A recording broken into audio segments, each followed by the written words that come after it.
എവിടെ നിക്ഷേപിക്കുന്നതാണ് ലാഭകരം?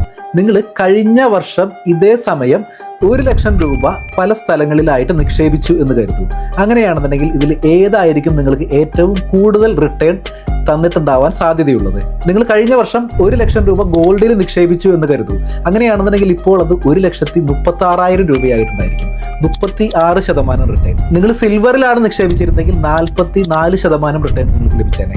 അതായത് 1,44,000 രൂപയായി മാറിയേനെ. നിങ്ങൾ സ്റ്റോക്ക് മാർക്കറ്റിലാണ് നിക്ഷേപിച്ചിരിക്കുന്നതെങ്കിൽ 1% മാത്രമായിരിക്കും നിങ്ങളുടെ ലാസ്റ്റ് ഇയർ റിട്ടേൺ എന്ന് പറയുന്നത്. കാരണം മാർക്കറ്റ് ഇപ്പോൾ കുറച്ച് നാളായിട്ട് നല്ല ഡൗൺ ആണ്. ഇനി നിങ്ങൾ ഫിക്സഡ് ഡെപ്പോസിറ്റിലാണ് നിക്ഷേപം നടത്തിയിരുന്നെങ്കിൽ ചുരുങ്ങിയത് 7% നിങ്ങൾക്ക് റിട്ടേൺ ലഭിക്കുമായിരുന്നു. അതായത് 1,07,000 രൂപയായി മാറിയേനെ. അപ്പോൾ നിങ്ങളൊരു പോർട്ട്ഫോളിയോ ക്രിയേറ്റ് ചെയ്യുമ്പോൾ തീർച്ചയായിട്ടും ഒരു മൾട്ടിപ്പിൾ പോർട്ട്ഫോളിയോ ക്രിയേറ്റ് ചെയ്യുക. കാരണം ഏതാണ് കൂടുതൽ റിട്ടേൺ തരുന്ന ഒരു അസറ്റ് എന്ന് നിങ്ങൾക്ക് പ്രിഡിക്റ്റ് ചെയ്യാനായിട്ട് സാധിക്കില്ല. ഇതുപോലെയുള്ള ഫിനാൻസ് നോളജിനായിട്ട് ചാനൽ ഫോളോ ചെയ്യുക.